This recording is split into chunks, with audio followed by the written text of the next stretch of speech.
partie des 30, s'exclame donc le Messager en kiosque ce jeudi. Eh bien, le Messager nous apprend que, alors que l'heure est aux tractations de coulisses et autres manœuvres en haut lieu, quelques figures semblent émerger du lot.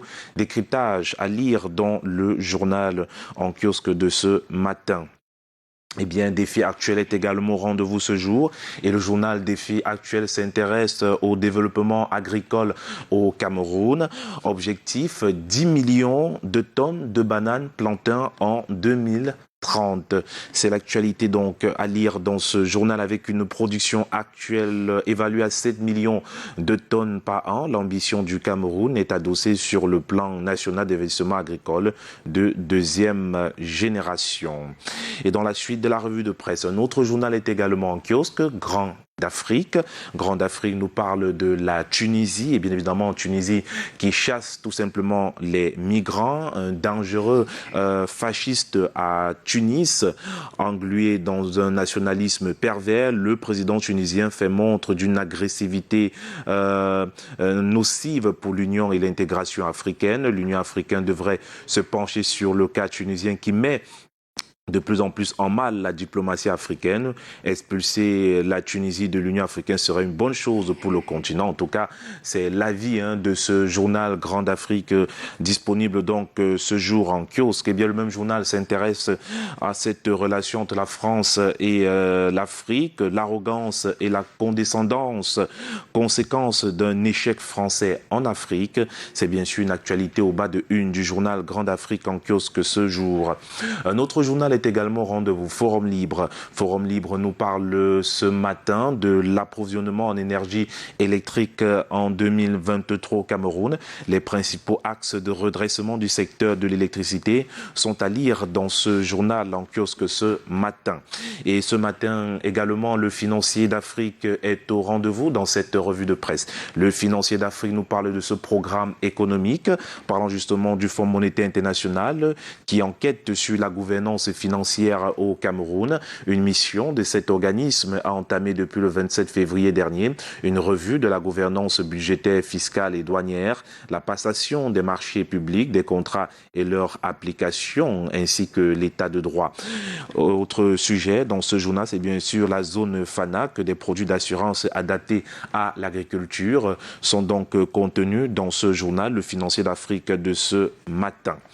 Et dans la suite de la revue de presse, Afrique Environnement est également en kiosque. Ce journal qui s'intéresse à l'environnement nous parle du ramassage d'ordures des employés de la société Tiftrof en grève. Eh bien, ils réclament au moins 100 millions de francs CFA pour près de 2 ans de prestations de services dans la collecte et le transport des ordures ménagères à Yaoundé sans salaire. Les détails en page 5 du journal en kiosque de ce jour.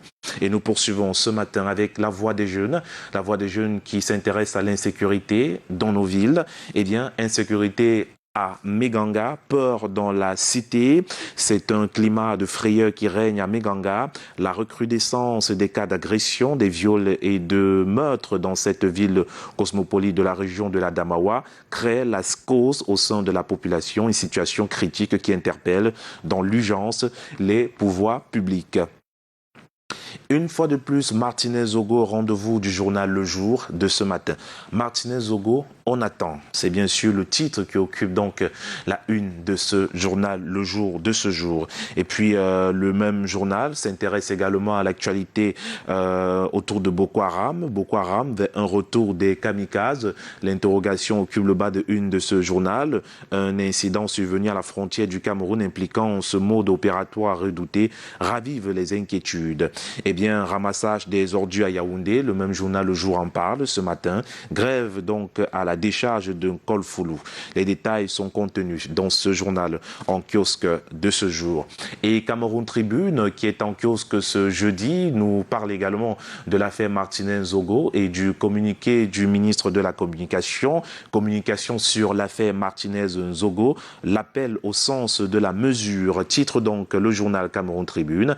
Dans un communiqué du gouvernement gouvernement rendu public hier. Le ministre de la Communication et porte-parole, René Emmanuel Sadi, rappelle que les pouvoirs publics, comme tous les autres acteurs sociaux, sont soumis au respect du secret de l'instruction dans le cadre d'une procédure judiciaire en cours. Les détails sont à lire en page 2 de ce journal en kiosque ce jeudi.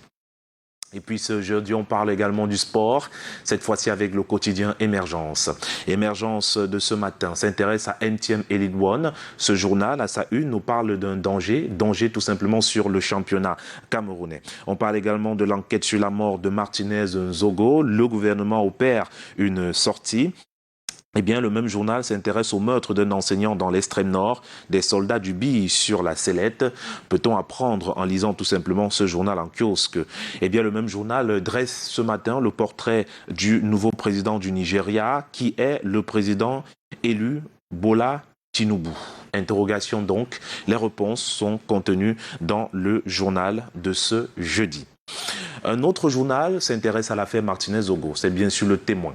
Le Témoin de ce matin nous parle de la communication gouvernementale au tribunal.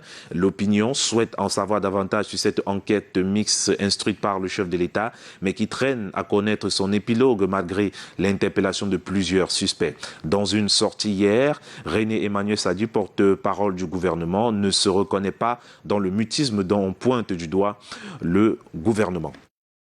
Et bien sûr, l'actualité dans la suite de ce journal, c'est bien sûr l'insalubrité qu'on rencontrait du côté de Yaoundé, péril sur le ramassage des ordures ménagères à Yaoundé. C'est là une actualité que l'on peut lire en parcourant tout simplement le Témoin de ce jour.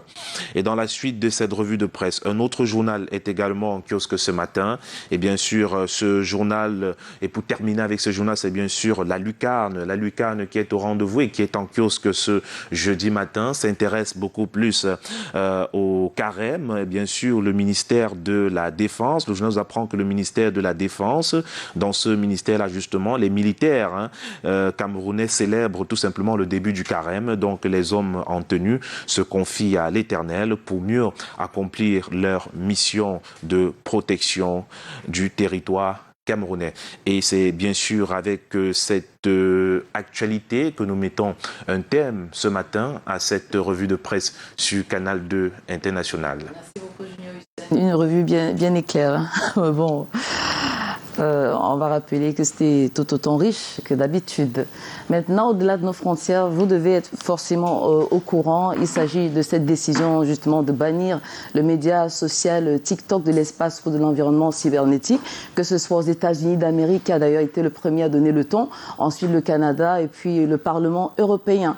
Donc c'est pour des raisons, disent-ils, de cybercriminalité. Et ce que la diplomatie chinoise a très mal, la diplomatie chinoise a très mal perçu et dit entre guillemets que c'est juste un abus de pouvoir visant donc à réprimer les entreprises étrangères. Pour vous, c'est une mauvaise nouvelle ou bonne nouvelle si ça arrivait en Afrique? Écoutez, vous savez, la décision de l'Union européenne, tout à fait, la communauté de l'Union européenne interdit l'utilisation de TikTok dans les milieux professionnels. Ok? Ce n'est pas à la population, on interdit. Donc, pour eux, ils souhaitent que TikTok ne soit plus utilisé dans les entreprises parce que il faut protéger les données personnelles des individus, c'est pour protéger l'identité, etc. Parce qu'aujourd'hui, nous sommes dans une guerre de données avec les réseaux sociaux, que ce soit Facebook, TikTok, Instagram, WhatsApp. C'est la guerre des données. Vous ne savez pas ce qu'on peut faire avec vos données personnelles, etc.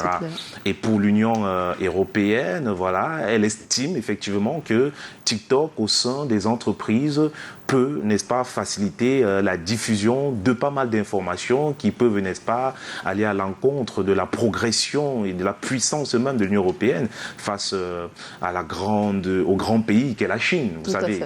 Donc, moi, je trouve que c'est de bonne guerre, en tout cas, c'est de bonne guerre. C'est de bonne guerre. Bon, après, si on avait peut-être décidé interdit TikTok, sur le territoire, Tout à fait. ou bien au sein de la communauté de l'Union européenne, genre même dans les familles. Bon, je pouvais comprendre que la Chine en veut tellement, mais bon, le business n'est pas gâté, le business va continuer à fonctionner, la communauté, bref, le peuple européen va continuer à utiliser TikTok, mais au sein des entreprises, faudrait probablement limiter l'utilisation de TikTok. Eh bien, c'est aussi, peut-être que vous avez parlé du cas en Afrique. Pourquoi ne pas interdire TikTok en Afrique au sein de nos entreprises? À côté de TikTok, il y a sur nos ordinateurs, pour ceux qui ont des ordinateurs, il y a un jeu là qui s'appelle Zuma. Oh Seigneur. Vous savez, il y a Zuma. C'est l'un des jeux. Aujourd'hui, à côté de Zuma, dans les téléphones, les femmes ont un autre jeu là, toujours qui ressemble à Zuma, où il faut classer des choses, détruire avec. Les jeux de cartes. Les jeux de cartes. Il y a les boules aussi. Des boules aussi, voilà. Ce sont des jeux qui vous éloignent énormément. Ça vous éloigne carrément du travail. Si vous êtes au boulot, vous avez affaire. Voilà, vous pouvez, mais vous savez aussi que ça arrive très souvent aux employés de tomber dans le burn-out. C'est-à-dire qu'à un moment donné, on a tellement travaillé que le cerveau a besoin d'aération. On peut se lever et marcher.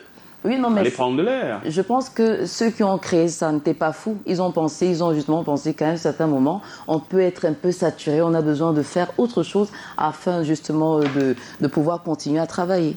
Ben oui, bon, en tout cas, c'est pas mal, en fait. Mais je lui ai dit, certains en profitent au lieu de travailler. Bon, la personne passe toute la journée à jouer, comme si... Là, c'est à la personne de se réguler. Voilà, donc c'est pour dire que c'est un débat assez difficile à commenter. Mais je pense que chaque manager au sein de son entreprise connaît les résultats qu'il veut. Il s'est fixé un objectif.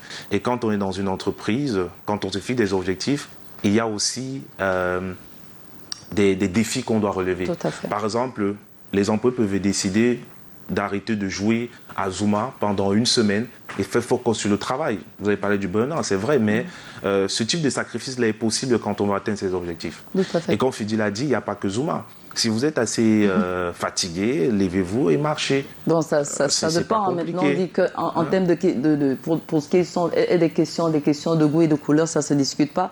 Donc ce qui pourrait peut-être vous apaiser n'apaiserait pas forcément X ou Y personne. Moi, je pense qu'il y a des entreprises aujourd'hui qui se mettent à la pointe de la technologie et qui ont des espaces de divertissement. Et donc, parce qu'on sait que l'employé peut être stressé ou alors peut être acculé de travail, eh bien, peut aller se divertir dans cet espace de divertissement pendant 30 ou 20 minutes, le temps de déstresser et d'aérer un tantinet son esprit. Et pour les entreprises qui n'en ont pas, je pense que l'autre idée serait, comme vous l'avez dit, de se lever, de marcher un peu, de se dégourdir les jambes, de faire un tour et puis de revenir. Parce que passer son temps à jouer sur une machine, imaginez par exemple, vous allez à une banque et vous devez retirer je ne sais pas trop quoi. Très souvent, il arrive que Internet soit défaillant dans ces banques, que le réseau soit défaillant. Et le fait d'attendre, bien évidemment, que le réseau arrive, si celle qui est au guichet se met à jouer à Zuma au point de s'oublier, alors que le réseau est clignotant, ou alors que le réseau finalement arrive, comment est-ce que vous le saurez? Comment est-ce qu'elle le saura? Parce que justement, plongé dans cette histoire de Zuma, et c'est une perte énorme de temps et une perte en argent. On veut dire que ça fait un manque à gagner terrible à l'entreprise qui, elle, veut progresser. Donc je me dis que, ok, Zuma, oui, mais je pense que c'est plus un piège. Soit, si votre entreprise n'a pas d'espace de loisirs, vous pouvez vous lever, aller faire des 100 pas. Et puis, mais il y a des cas de figure, il y en a qui jouent, mais qui sont aussi très proactifs. Non, on ne peut pas suivre deux livres à la fois, vous êtes d'accord avec moi? Enfin, je dis il y a des gens qui jouent, mais qui sont très proactifs, donc ça dépend des attentes du manager. Est-ce que jusque-là, ils trouvent que tout est bon, il n'y a rien à redire? Je pense qu'il n'y a pas de problème. Supposons essayons un peu de parler de TikTok. Imaginez qu'on installe, il y a une connexion, une entreprise où il y a une connexion Internet gratuite pour tout le monde, comme c'est le cas ici à Canal 2, et que nous avons tous installé TikTok sur les machines professionnelles de travail. Imaginez un peu, vous vous imaginez une seconde quand vous êtes sur TikTok? TikTok est devenu une véritable drogue. TikTok absorbe, je ne sais pas, on est même en train de faire la publicité de cette affaire-là, TikTok absorbe énormément. Une fois que vous ouvrez TikTok, il est difficile de vous en débarrasser. Vous voyez? Alors, si on a interdit TikTok dans les entreprises, même au-delà du fait qu'on veut sécuriser les données personnelles des employés, je pense aussi parce qu'on estime que de plus en plus, TikTok réduit les performances des individus au sein des entreprises, dans le domaine de la production. Parce qu'à force de regarder TikTok, c'est-à-dire dès que vous ouvrez votre téléphone, vous êtes sur TikTok, quand vous avez la tête baissée là, vous n'avez qu'à essayer TikTok maintenant. Une fois que vous êtes passé à une image, 2 images, eh bien, c'est fini. C'est à chacun de s'auto-réguler. Comme je disais, on ne va pas refaire le monde ou arrêter la progression du monde parce qu'il y a quelques personnes qui n'arrivent pas bien, évidemment, à rattraper le pas ou bien à s'auto-contrôler. Parce que si vous êtes sur un réseau social et que vous n'arrivez plus à mettre une pause, c'est que c'est vous le problème. Je suis d'accord avec vous, mais sauf que si vous dites que c'est chaque individu qui devrait s'auto-réguler, eh bien, je pense que l'entreprise aussi a décidé de s'auto-réguler. Voilà. Et donc, l'entreprise c'est pas pour les mêmes raisons. Les raisons évoquées là, oui, justement, pour les donner, mais aussi, je pense que ça aura un impact positif sur la performance de l'employé. Puisque si l'employeur ou alors l'entreprise décide de bannir TikTok parce que voilà, il y aura une fuite de données et autres, eh bien, ça permettra à l'employé indirectement de se mettre au travail et d'être beaucoup plus performant que si entre-temps, c'est comme une était sorte de bureau pour beaucoup de personnes, hein. Par exemple les coachs ou bien les nutritionnistes, du moins chacun trouve son compte sur TikTok. Moi je pense que c'est plutôt mieux pour nous de nous arrimer justement à l'évolution de la technologie parce que... Et puis quand moi je pousse même la réflexion un peu plus loin, je pense que l'Union européenne, à mon humble avis, n'interdit pas TikTok dans les entreprises pour des données. Parce que quand je regarde TikTok, très souvent, il y a beaucoup de parodies. C'est beaucoup plus de parodies. C'est-à-dire, on n'est jamais soi, en fait. Ça, c'est en Afrique, parce qu'ailleurs, c'est pas pareil. Hein. Par exemple, oui, hein, ça, c'est les en Afrique, on n'est jamais soi, en fait. Non, enfin, c'est pas ce que je veux dire. Puisque vous parlez peut-être de ce qui concerne l'environnement immédiat. Par exemple, vous allez voir des personnes qui sont là, que ce soit en Asie ou bien du côté de l'Europe, pour mettre sur orbite leur savoir-faire, en fait, présenter aux yeux du monde ce qu'ils savent faire. Or, par exemple, en Afrique, il y en a qui seront plus portés à faire autre chose. Encore que, même si on va dire que les Africains sont en train de danser sur TikTok, ça n'est pas mauvais. Parce que je me plais toujours à dire que nous sommes des individus perfectibles. Je ne sais pas si vous comprenez. C'est-à-dire que c'est important à un moment donné de se faire plaisir et ça n'empêche pas de joindre l'utile à l'agréable. Oui, mais on sait bien évidemment que sur TikTok, ce n'est pas pour vendre, je ne sais pas, les ordinateurs ou quoi que ce soit. Nous sommes tous sur TikTok et on sait ce qui se passe sur TikTok. Et même les vidéos que l'on regarde, c'est des vidéos des Blancs. Et on voit très souvent ce que ces Blancs font sur TikTok. Donc... oui, en Afrique, non, mais je pense que si l'Union européenne a décidé de bannir TikTok des entreprises, c'est justement déjà pour la sécurité intérieure du pays, de la communauté. De la communauté. Et ensuite, pour renforcer les performances du personnel. Justement. Parce que je suis sûr que moins ils auront à utiliser TikTok, plus ils vont se concentrer sur le travail. Ils seront performants. Oh, et essayer le même phénomène, ou bien la même décision en Afrique. Vous allez voir. Non, je ne pense même pas que les entreprises utilisent tellement TikTok en Afrique. Voilà, par exemple. C'est beaucoup plus les individus qui utilisent TikTok que les entreprises. Donc. En tout cas, juste ici, c'est pour des raisons de sécurité, hein. Cybersécurité. Ouais, c'est la raison principale. Le reste, c'est juste peut-être parce qu'il faut argumenter ou bien dire ce qu'on pense de la situation. Mais c'est en tout cas ça, l'actualité. Allez, Julien Hussein, j'aime bien ce petit coin de souris, vivement qui vous accompagne toute la journée. Ouais. Vous serez, je crois, combien de kilomètres en fait entre la rédaction et le studio? Ah, est-ce que je calcule même les kilomètres? Je ne sais pas. C'est pas si loin. Mais c'est pas loin. C'est pas si loin. Ok. Ouais, demain est un autre jour, ce sera un double rendez-vous.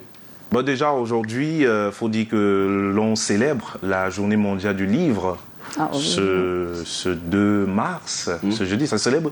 En fait, chaque année, ça célèbre tous les jeudis. Tous les premiers jeudis du mois de mars, l'on célèbre la journée mondiale du livre. C'est une journée mondiale qui n'est pas très connue parce que le 23 avril, il y a ce qu'on appelle la journée mondiale du livre et des droits d'auteur. Et là, on célèbre beaucoup plus. En ce moment-là, c'est une journée qui est beaucoup plus connue, celle-là. Mais maintenant, celle-ci est moins connue parce que c'est beaucoup plus en anglais. Hein, c'est beaucoup plus en anglais. Mais c'est une journée qui est focalisée beaucoup plus sur la lecture pour enfants. Ok, d'accord. Pour enfants, beaucoup plus. Et c'est une journée qui invite les parents à contribuer dans l'éclosion de la lecture au sein des familles. C'est pour ça que on a le sentiment, c'est pas très connu, mais dans les pays comme l'Angleterre, ça se célèbre énormément. Énormément. Donc, et puis, en Angleterre, ils ont trouvé que quand les autres vont célébrer le 23 avril, qui est la journée mondiale du livre et des droits d'auteur, ils préfèrent se concentrer sur le premier jeudi du mois de mars, qui est une journée qui, non seulement, il y a d'ailleurs une association toujours en Europe, une association qui œuvre pour la lecture pour des personnes malvoyantes. Ok. Voilà, donc ça contribue beaucoup pour cela. Et c'est une journée qui invite les uns les autres à beaucoup mobiliser ce